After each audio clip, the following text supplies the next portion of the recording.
101,1 Smart FM Makassar KG Radio Network. Selamat malam Smart Listener. Di era pandemi seperti ini, tentunya banyak orang yang terpaksa harus kehilangan pekerjaan, kehilangan mata pencaharian, tapi tidak sedikit pula yang dapat survive sampai hari ini. Tapi yang sampai saat ini juga sepertinya luput dari perhatian kita bagaimana sebenarnya kondisi kalau kita orang normal ya gitu ya. Ketika kehilangan pekerjaan mungkin dengan mudah bisa mendapatkannya kembali. Bagaimana dengan kawan-kawan kita para difabel begitu ya. Ada satu studi terhadap penyandang disabilitas di Indonesia yang menemukan kalau ada 86% dari 1.600-an responden yang bekerja, mereka mengalami penurunan tingkat penghasilan bahkan sampai 80% karena pandemi ini. Nah, malam hari ini kita akan ngebahas tentang itu Smart Listener. Tentang bagaimana kesejahteraan dan juga kesetaraan difabel di era new normal COVID-19. Dan di studio Smart FM Makassar malam hari ini sudah bersama dengan Riva yang selalu kayaknya udah lama banget ya nggak jalan-jalan ke sini. Langsung aja deh kalau gitu kita sapa. Ada Direktur Pergerakan Difabel Indonesia untuk Kesetaraan atau Perdik Sulsel, ada Kak Abdul Rahman. Assalamualaikum. Waalaikumsalam warahmatullahi wabarakatuh. Selamat malam smart listener yang dimanapun Anda berada. Asik. Udah lancar banget ya. Kayak udah biasa. Gimana kalau Bapak gantiin saya aja? Selamat datang Kak Rahman. Ya, suatu kesyukuran bagi saya. Mhm.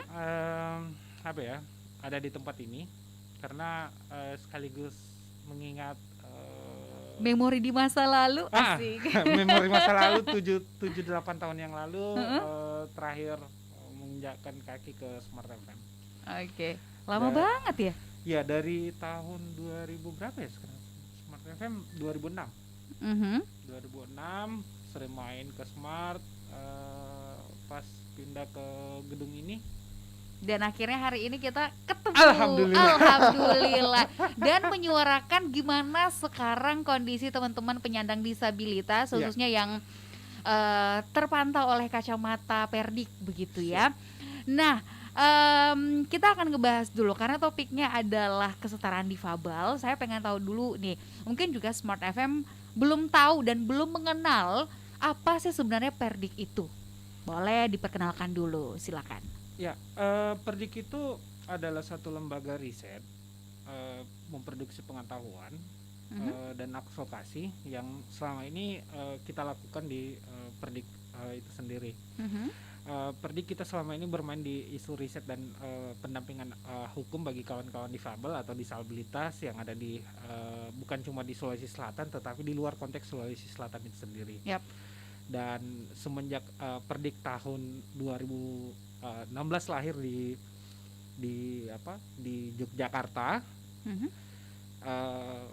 kita melihat selama ini kalau ingin berbicara tentang advokasi hak-hak kawan-kawan difabel atau disabilitas itu kita kurang riset atau banyak masyarakat akademisi yang ingin mengangkat tesis atau skripsi tentang isu-isu difabel itu kurang banget tesis yang ada di kampus. Dan dari situ kami melihat kekurangan gerakan kawan-kawan difabel atau disabilitas kita masuk dan kita membuat Perdik berdiri pada tahun 2016. Dan Perdik ini sendiri sebenarnya gagasannya dari tahun 2013 semenjak saya hijrah ke Yogyakarta untuk belajar tentang isu difabel atau disabilitas. Dan saya melihat kok berbeda banget ya antara kota saya di Makassar dengan di Jawa tentang pemenuhan hak kawan-kawan disabilitas atau difabel itu sangat-sangat berbanding jauh. Perhatian pemerintah dan masyarakatnya cukup berbeda. Kalau di konteks kita berbicara di Makassar atau Sulawesi Selatan masih menganggap paradigma orang-orang yang tidak bisa berbuat apa-apa, atau kalau kita menggunakan istilah lama, istilah penyandang cacat. Ya. Cacat seolah-olah itu karena dari terdoktrin karena istilah cacat itulah seolah-olah bahwa kami adalah orang-orang rusak yang tidak sempurna dilahirkan. Dan tidak bisa melakukan Tidak apa-apa. bisa melakukan apa-apa. Dari awal studi-studi itulah di 2013 sampai 2016 akhirnya lahirlah Perdik. Oke, dari 2016 dan memang fokus pergerakannya adalah edukasi, Iya. melakukan riset-riset karena ya gimana kita mau memenuhi hak-hak rekan-rekan difabel begitu kalau misalnya kita tidak punya datanya, Iya, gitu ya. Jadi pergerakannya based on data begitu ya. Betul. Oke, kalau di Perdik Sulsel sendiri sejak dari 2016 itu sudah langsung bergerak di Sulawesi Selatan juga begitu ya? Iya, kita Oke. sudah bermain di ranah Sulawesi Selatan dan nasional. Oke. Dan Nah, ada berapa hingga saat ini rekan-rekan yang tergabung di Perdik Sulsel?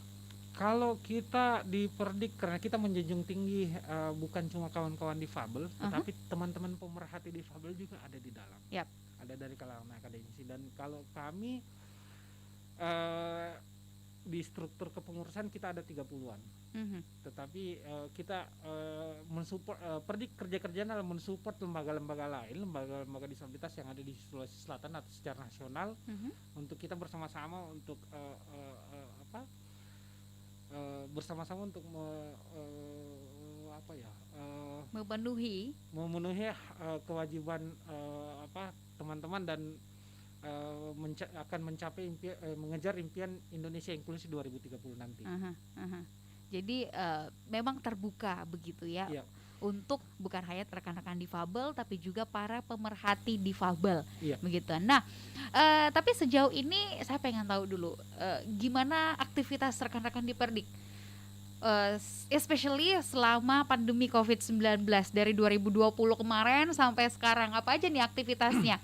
Tapi apakah ada memang aktivitas tahunan atau bulanan yang selalu rutin dilakukan tapi karena pandemi akhirnya di hold dulu atau bahkan tidak ada sama sekali, gimana? Iya, kalau aktivitas bulanan kita memang ada kajian-kajian tiap bulan, ada kajian, ada bedah buku yang tentang isu-isu kesetaraan yang kita sebelum pandemi kita lakukan. Pas semenjak pandemik memang kita harus banyak kegiatan melalui rumah, tapi alhamdulillah tetap berjalan. Termasuk kami di awal-awal COVID-19 karena memang dampaknya bukan kepada difabel itu sendiri tetapi masyarakat pada umumnya. Iya, benar. Tetapi bantuan-bantuan sosial bagi masyarakat kawan-kawan difabel itu sangat kurang banget. Dan kita sempat membuka posko dan merespon COVID dengan melakukan riset cepat, respon cepat COVID. Kita riset cepat dengan menggunakan teknologi. Dan dari situ kita mempelajari, ternyata kebutuhan kawan-kawan ini, ternyata dampak dari pandemik ini perekonomian kawan-kawan difabel juga hancur.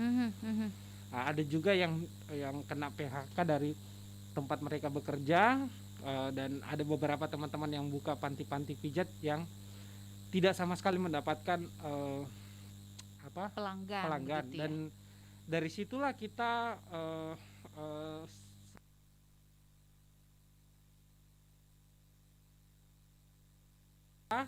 agar mereka bisa menyambung hidupnya, menghidupi keluarganya untuk di era pandemi ini.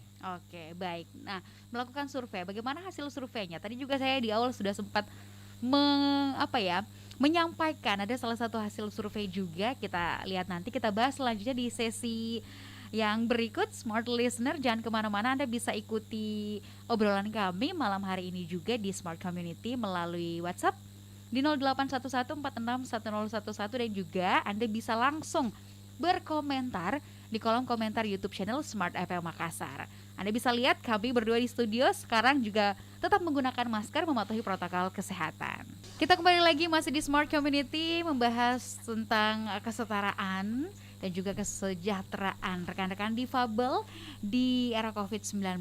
Nah, masih bersama dengan Kak Rahman di sini. Tadi sudah sempat mengatakan bahwa mereka melakukan riset begitu ya, dan memang fokus untuk tanggapan cepat bagi bagaimana kondisi rekan-rekan difabel di masa pandemi. Kalau tadi di awal saya sudah sempat mengatakan bahwa Ada memang riset yang menunjukkan bahkan penghasilan yang didapatkan oleh rekan-rekan difabel itu menurun sampai 80% loh. Ini sangat tinggi. Nah, bagaimana kalau di Sulsel sendiri, Kak Rahman? Ya, kalau di Sulawesi Selatan hampir semua sama. Mhm, Sama karena ya contoh saja saya yang pendapatan agak lumayan ya jauh jatuh drastis banget mhm. dengan kegiatan-kegiatan selama ini yang kita lakukan. Oke. Dan apalagi kawan-kawan difabel yang kadang contoh ya teman-teman buta yang membuka klinik pijat yang biasa dalam satu hari bisa mendapatkan 4 sampai 5 klien, Mhm. dalam satu hari bisa jadi tidak ada atau cuma satu klien yang mereka dapatkan. Atau banyak juga teman-teman komunitas tuli yang kerja di perusahaan-perusahaan restoran siap saji yang harus di PHK karena perusahaannya terdampak dari COVID-19 ini. Dan ini yang semua yang kemarin kita melakukan studi survei Mhm. riset yang bekerja sama dengan teman-teman NGO se-Indonesia karena ini sifatnya secara nasional, dan hasil itu kita sudah serahkan ke pemerintah. Mhm. Dan kami sendiri kan di Perdik Sulawesi Selatan di awal-awal pandemi Covid sekitar bulan ketiga ya di Indonesia terdampak, dan khususnya di Sulawesi Selatan kan nanti di April kalau saya tidak salah ingat di April, dan kita membuka tanggap cepat respon Covid dengan membuka donasi publik Mhm.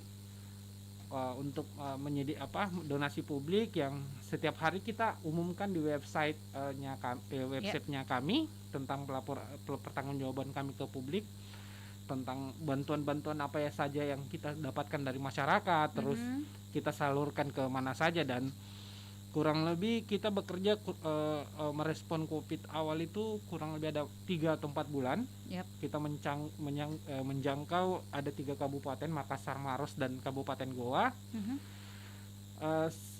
dan membagikan, dan kita memprioritaskan memang juga bukan cuma difabel yang kita prioritaskan juga, lebih memprioritaskan kawan-kawan difabel yang usia lansia di atas 50 tahun Mhm.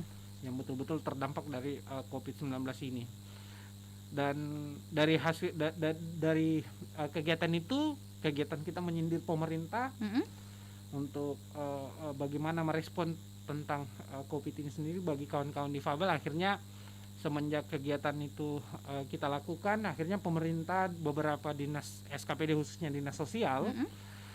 akhirnya meminta data kawan-kawan difabel yang tersebar di seluruh kota Makassar maupun di Kabupaten Goa dan di Maros di masing-masing kabupaten ya, Mhm. untuk mendata dan diprioritaskan untuk mendapat bantuan kebutuhan sehari-hari. Mhm. Oke, baik. Nah, apakah ini juga salah satu yang menjadi dikategorikan bahwa pemenuhan hak difabel itu sudah terpenuhi? Ya, kalau kita berbicara tentang terpenuhi, ya belum sih, belum. Mhm. Tetapi paling tidak dengan apa yang kita kawan-kawan Perdik lakukan, paling tidak meringankan beban teman-teman. Mhm. Karena kembali lagi kita kepada kebijakan pemerintah yang ada. Bagaimana melihat dampak Covid ini bagi masyarakatnya, khususnya kawan-kawan difabel. Mhm. Karena kita tahu sendiri banyak kekisruan yang terjadi karena pandemik, apalagi kita berbicara dengan bantuan sosial yang terjadi ya, Mhm. dan itu juga terimbas bagi kawan-kawan difabel juga. Oke, baik. Nah, tapi saya pengen tahu juga dong, selain dari pemerintah yang diminta perhatiannya, kalau usaha mandiri atau kreativitas dari rekan-rekan difabel selama pandemi COVID-19 ini ada nggak sih yang kemudian sangat menonjol begitu? Ya, banyak juga teman-teman difabel yang kreatif, Mhm. seperti dari kawan-kawan komunitas kawan-kawan tuli. Akhirnya mereka dengan pandemik ini kan mereka agak sulit untuk berkomunikasi karena Heeh, gerakan bibir kita. Akhirnya heeh. mereka Bahasa membuat isyarat gitu ya? mereka membuat masker transparan yang bisa Aha. digunakan bagi seluruh masyarakat pada umumnya. Yap. Dan ada beberapa kawan-kawan difabel yang punya usaha penjahitan membuat masker Mhm. dan mereka membagikan juga kepada masyarakat, bukan kawan-kawan cuma kawan-kawan difabel. Akhirnya mereka bangkit kembali untuk bersama-sama untuk menghidupi keluarganya mereka.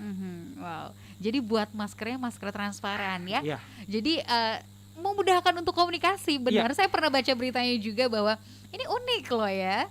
Bahkan ada satu acara televisi juga yang ternyata menggunakan itu iya. gitu Dan loh. dan kalau kita lihat di beberapa restoran-restoran siap saji yang ada di Makassar yang sifatnya internasional ya, ada beberapa pegawai-pegawai mereka kan dari kawan-kawan difabel, dan mereka karyawannya ada beberapa yang memakai masker transparan itu, karena kan lagi-lagi kita berkomunikasi dengan masyarakat lebih berkesan kalau gerakan bibir kita yang mereka lihat, bukan cuma kawan-kawan difabel. Dan kalau kita memakai masker yang tertutup seperti yang saya gunakan saat ini, itu kan kayak kurang bagaimana Iya, iya, iya. berkomunikasi dengan kawan-kawan, Akan sulit komunikasinya ya. dan akhirnya ya teman-teman membuat modifikasi sendiri untuk membuat masker transparan itu sendiri. Kemarin juga kami sempat ngobrol sama teman-teman tuli yang datang ke studio Smart FM Makassar Iya. dan mereka keren-keren, sampai saya diajarin juga bahasa isyarat gitu ya. Oke. Nah, tapi sejauh ini sebagai direktur Perdik sendiri, Kak Rahman, apa sih sebenarnya yang menjadi kesenangan dan juga kesedihan gitu, suka dukanya selama menjadi direktur Perdik dan juga bersama teman-teman di Perdik sendiri Ya, dari 2016 itu? suka sukanya sih karena saya bisa memperjuangkan hak kawan-kawanku, kawan-kawan komunitas, kawan-kawan difabel, bukan cuma kawan-kawan difabel ya, lansia, ibu hamil, tentang berbicara tentang konteks kota inklusif itu sendiri. Dan kalau terpenuhi itu ada kepuasan tersendiri, ada kesenangan tersendiri karena bisa memberikan masukan kepada pemerintah atau stakeholder untuk bagaimana caranya membuat kota mereka lebih ramah lagi. Ya sedihnya sih kalau tiap hari kalau tiba-tiba kaget kalau banyak juga kawan-kawan difabel dijadikan korban kasus kekerasan seksual. Itu kadang prihatin yang sangat pingin marah betul. Dan apalagi kalau banyak kawan-kawan difabel yang katakanlah karena stigma masyarakat yang membuat label kecacatan, yang bahwa mereka orang tidak bisa berbuat apa-apa. Itu kadang pemirisan tersendiri yang saya dapatkan. Sudah tahun 2021 stigma itu masih ada? Ya, itu kita tidak bisa pungkiri, stigma itu bakalan tertanam terus dalam pemikiran kita, karena karena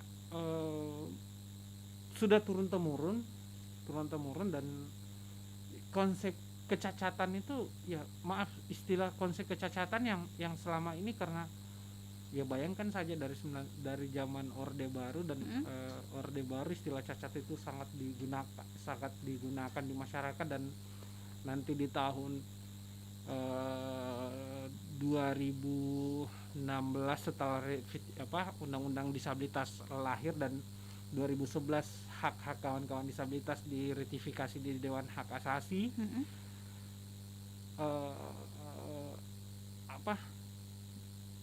Stigma itu agak baru istilah disabilitas itu muncul, dan memang kita juga sangat rasakan ya, karena kadang masyarakat kita jarang membaca tentang istilah yang terbaru, bahwa istilah cacat itu sebenarnya sudah tidak ada, bukan diperuntukkan untuk manusia, tetapi itu diperuntukkan untuk barang. Dan ini yang tantangan kami ke depannya, gencar untuk melakukan kampanye ke publik melalui seperti ya, saya ingat sekali dari 2000 sekian saya mengenal di Smart FM, dan hampir tiap tahun mengkampanyekan atau tiap bulan mengkampanyekan isu tersebut. Oke, baik. Penghapusan stigma gitu ya. Woi, udah tahun 2021, woi.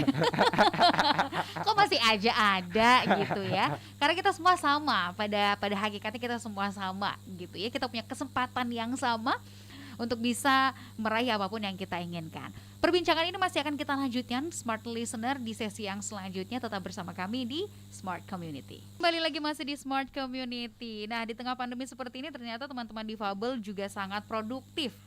Salah satunya dengan menghasilkan karya satu buku yang berjudul Yang Bergerak dan Yang Terpapar di Masa Pandemi. Ini adalah semacam melaporankah atau apa ini? Difabel bergerak dan menjangkau yang terpapar. Gitu. Apa sebenarnya ini, Kak Rahman? Ya, buku ini sebenarnya dari hasil riset kita, respon cepat COVID. Waktu di awal-awal 2020-an kita melakukan respon cepat, dan responden yang mengisi buku tersebut itu kurang lebih ada 2 ribuan, kayak kalau bukan 3 ribuan se-Indonesia. Dengan beberapa isi di dalamnya tentang isu kesehatan, pendidikan, tentang isu tenaga kerja, pendapatan mereka dalam satu form itu. Dan kita sederhanakan, dan alhamdulillah di akhir 20 kita melahirkan buku tersebut. Dan kita bagikan memang buku tersebut secara fisiknya Perdik mencetak, penerbit Perdik yang membuat, dan kita sudah distribusikan ke beberapa instansi-instansi pemerintah se-Indonesia, di Jakarta, di Sulawesi Selatan, dan ini untuk bahan penyusunan kebijakan kedepannya kepada pemerintah-pemerintah yang kita sudah serahkan buku tersebut. Responnya seperti apa? Mereka cukup merespon bagus dengan kehadiran hasil survei kita, apalagi sudah dalam bentuk buku, dan kita sudah berbicara tentang data BNMB address di dalamnya. Dan ini sebenarnya buku ini kita unggah juga ke publik. Jadi pendengar Smart Listener yang ingin mendapatkan buku ini sebenarnya bisa membuka websitenya kami atau di halaman Facebook Perdik Sulawesi Selatan, dan mencari buku tersebut. Dan itu bisa di download. Dan kita juga baru-baru di akhir-akhir 2020 kita bekerja sama dengan Pasca Sarjana Universitas Hasanuddin, melakukan survei kedua di Sulawesi Selatan, dan kita ada di 3 tempat. Makassar sebagai kota metropolitan, Kabupaten Goa di zona antara desa dan ranah kabupaten dan kota, dan Kabupaten Bulukumba. Jadi kita mendata responden kita, kawan-kawan difabel dari semua jenis difabel, kategori difabel, mau perempuan dan laki-laki. Terus kita juga mewawancarai tentang pemerintah, SKPD terkait dengan isu-isu difabel, mulai dari Dinas Sosial, Tenaga Kerja, Pendidikan, Kesehatan, Dinas Pemberdayaan Anak dan Perlindungan Perempuan, dan Disnaker itu sendiri.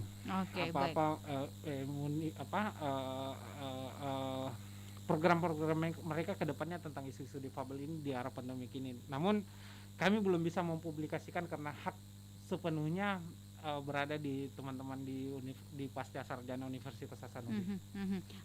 Di Bulukumba juga dari tulisan ini saya membaca bahwa ternyata sejak awal pandemi juga rekan-rekan difabel di Bulukumba aktif berkunjung ke rumah-rumah para difabel untuk melaporkan pada halayak jika difabel yang diabaikan pemerintah setempat berusaha untuk mendapatkan perhatian, kemudian juga mendata apa-apa saja kekurangan, serta mendorong, bahkan ada ini juga ya, ada penggalangan donasi juga ya, dari teman-teman difabel ya. Iya, itu semua kayak kami juga di Perdik kan kemarin sempat membuka penggalangan donasi publik bagi masyarakat, teman-teman gerakan yang ingin membantu kawan-kawan difabel, karena memang di awal-awal pandemi kan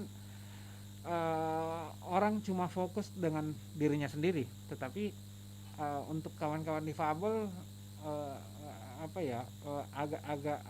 agak sulit untuk mengakses bantuan-bantuan tersebut. Makanya kami kawan-kawan di Perdik membuat sentilan-sentilan kecil-kecilan kepada pemerintah. Akhirnya mengumpulkan data kawan-kawan difabel, kita serahkan ke dinas sosial yang ada di Makassar, dan mereka mengelola untuk memberikan bantuan ke depannya.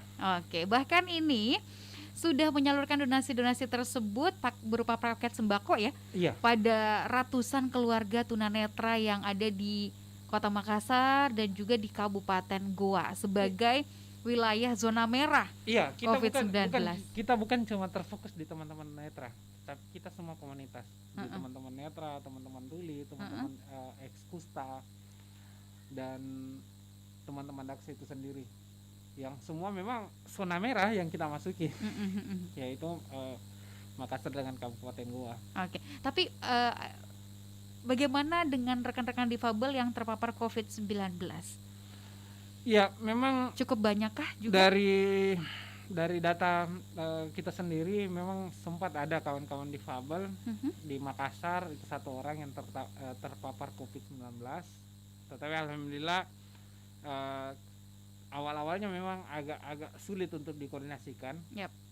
Tetapi setelah kita kawan-kawan di Perdik dan terbangun dengan beberapa senior-senior penggiat isu perempuan untuk mengkomunikasikan kepada tim gugus, akhirnya kawan difabel tersebut terakomodir untuk pendampingan COVID waktu mereka terdampak. Oke, ada udah berapa hingga Kalau saat sampai ini? saat ini cuma 1 orang yang terpapar. Oh, alhamdulillah.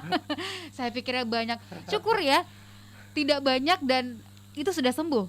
Alhamdulillah sudah sembuh. Alhamdulillah dan sudah sembuh. beraktivitas dengan biasa, seperti biasa. Tetapi memang kita kawan-kawan difabel, ya saya rasa bukan cuma kawan-kawan difabel, masyarakat umumnya juga banyak tergiring ke tentang isu hoax tentang COVID-19 itu sendiri. Jadi kami di Perdik kadang kami membuat ada grup sendiri masing-masing perwakilan lembaga yang ada di dalam, dan kita di dalam grup itu kadang kita intens berkomunikasi tentang hoax yang terjadi, bahwa ini jangan disebarkan sama kawan-kawan disabilitas, atau kalau bisa di keluarga-keluarga kita, bahwa info-info ini hoax tentang isu COVID ini. Oke. Yang kalau bilang vaksin ini bagaimana, tidak halal atau apa, nanti dampaknya bagaimana, ya kita membuat edukasi sendiri dan menginformasikan bahwa mari kita mendengarkan satu sumber yang kita percaya adalah pemerintah. Yep. Betul. Oke, baik. Ini menarik perbincangan kita, Smart Listener. Nanti kita akan cari tahu juga di tahun 2021 ini target dari rekan-rekan Perdik seperti apa sih? Adakah pergerakan yang masif yang akan dilakukan, misalnya satu proyek besar mungkin yang akan dilakukan oleh Perdik? Kita akan cari tahu di sesi dengan Perdik Sulsel, membahas kesetaraan dan juga kondisi teman-teman difabel di era COVID-19 saat ini, Smart Listener. Banyak kreativitas, banyak pergerakan juga yang dilakukan oleh rekan-rekan difabel, bahkan mereka turun langsung bukan hanya untuk membantu sesama rekan difabel, tapi juga ke warga-warga gitu ya. Nah, di tahun 2021 ini saya ingat kemarin di Desember ya, hari HDI 2020, Hari Disabilitas Internasional 2020, itu memang benar-benar dari temanya aja, Not All Disabilities Are Visible, ini mengajak seluruh masyarakat untuk lebih peka lagi nih terhadap isu-isu difabel. Nah, kalau di 2021 ini apakah masih menyambung campaign dari 2020 atau gimana nih kalau Perdik di Sulsel? Ya, kita masih menyambung tentang tema HDI itu sendiri, dan saat ini kan di beberapa kabupaten di Sulawesi Selatan lagi penyusunan perencanaan pembangunan 5 tahun ke depan. Dan saat ini memang kita lagi mengawal, khususnya di Makassar kita lagi mengawal dari musrembang, mulai dari tingkat kelurahan, kecamatan, yang saat ini sementara berjalan di tingkat kecamatan maupun nanti di tingkat kota, untuk membawa Makassar itu lebih inklusif lagi. Dan ya kedepannya juga memang tanggung jawab besar kami untuk Indonesia mempunyai impian Indonesia Inklusi 2030 mulai dari desa. Dan kemarin tahun 2020 pertemuan temu inklusi di Sulawesi Selatan yang seharusnya offline di Kabupaten Bulukumba, akhirnya kita berubah jadi online kita karena pandemik. Satu-satunya daerah yang ditunjuk langsung dari tahun 2018 kegiatan event 2 tahunan, pertemuan teman-teman penggiat isu hak-hak asasi kawan-kawan difabel. Dan alhamdulillah kemarin sudah dihadiri beberapa kementerian, beberapa menteri dan wakil presiden itu sendiri, wakil presiden Republik Indonesia di sesi terakhir untuk mendukung semua kegiatan menuju Indonesia inklusif mulai dari desa. Dan kami kedepannya akan banyak bermain lagi kembali ke daerah-daerah, ke desa-desa, karena memang daerah perkotaan dengan daerah desa lebih tingkat pembangunan yang tidak inklusif banget di desa-desa yang terjadi. Dan kita akan meluaskan tentang pendampingan kita di level desa yang selama ini kita cuma ada satu desa yang kita dampingi di Kabupaten Bulukumba.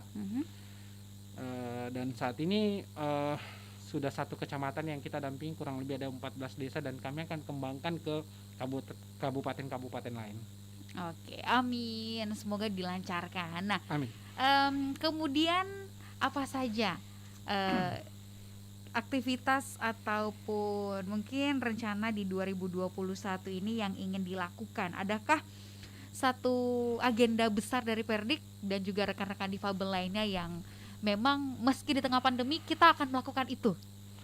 Ya, agenda kita di 2021 karena banyak ada di 12 kabupaten baru-baru saja melakukan pilkada, otomatis kami harus mendampingi visi misi mereka, pembangunan 5 tahun ke depannya mereka, karena tentang pembangunan kota inklusif atau kabupaten inklusif itu yang sangat perlu saat ini.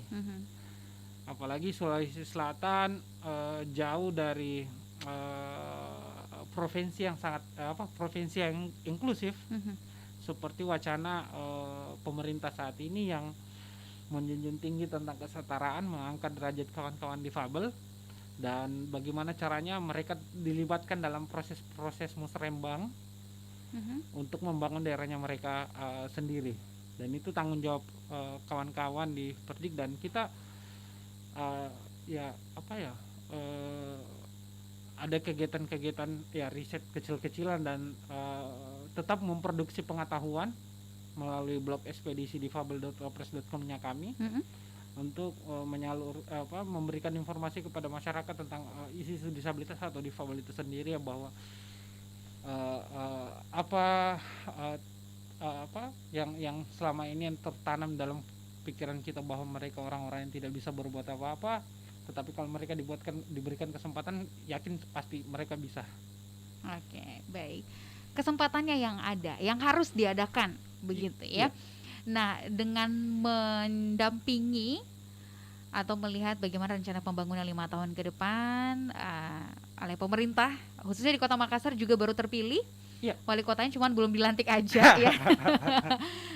Apa nih harapannya? Atau dari kacamata Perdik sendiri, Makassar itu seperti apa sih? Berapa persen sudah menuju kota inklusif bagi difabel? Ya, kalau saya melihatnya menilai bahwa sudah ada perubahan. Ada 30-40% lah. Ada perubahan dari segi fasilitas umum yang ada di Kota Makassar, sudah ada untuk bagi kawan-kawan difabel. Apalagi kan pemerintah dulu sudah mengklaim bahwa Makassar adalah pintu gerbang untuk Indonesia Timur. Pintu gerbang kota yang go internasional. Kalau kota yang go internasional berarti secara otomatis tidak membuat margin atau memblok masyarakatnya, seperti ibu-ibu fasilitas ibu hamil, ibu-ibu lansia, kawan-kawan disabilitas. Yang itu yang kita akan dampingi ke depannya. Apalagi saat ini kan Makassar lagi musrembang di level kecamatan, jadi kita lagi mengawal isu ini tentang pembangunan daerah Kota Makassar ke depannya, apalagi 5 tahun ke depan. Oke, baik. Terakhir nih, kalau ingin mencari tahu bagaimana aktivitas teman-teman di Perdik, terus ingin tahu hasil-hasil survei yang dilakukan rekan-rekan Perdik, atau mungkin ada smart listener nih yang ingin bergabung juga sebagai pemerhati difabel, dapat informasinya di mana? Ya, kalau kami kantor kami di Jalan Jalan Syekh Yusuf, Kompleks Geraha Alia atau sebelum Masjid Tua Katangkah, Blok B2, Back 2, atau kita bisa buka ke halaman Facebook kami di Perdik Sulawesi Selatan, dan atau bisa juga searching di Google ekspedisidifabel.wordpress.com. Di sana banyak bahan-bahan bacaan dan banyak buku-buku hasil surveinya, riset yang kawan-kawan sudah lakukan dan kita terbitkan. Atau bisa juga lewat Instagram di Yayasan Perdik, Yayasan Perdik kalau di Instagram. Atau bisa juga kalau mau di kontak WA di 081 242 703 790. Oke, itu dia kontak personnya, bisa dihubungi. Tapi informasi lengkapnya soal aktivitas, soal bahan-bahan bacaan terkait rekan-rekan difabel dan lain sebagainya bisa diakses di Instagram @yayasan Perdik, kemudian Facebook Perdik Sulsel, dan di ekspedisidifabel.wordpress.com ya. Oke, terima kasih banyak Kak Rahman untuk waktunya malam hari ini. Saya sudah diundang dari 7 tahun yang lalu baru datang lagi. Senang bisa ketemu lagi. Siap. Dan untuk rekan-rekan difabel pastinya selalu sehat, tetap semangat, dan yang pasti adalah jaga kesehatan, patuhi protokol kesehatan, itu yang paling penting ya. Buat Anda juga smart listener, terima kasih sudah mendengarkan obrolan kami malam ini di Smart Community. Kita akan kembali lagi minggu depan dengan obrolan bersama komunitas lainnya. Rifa Majid pamit, sukses untuk Anda.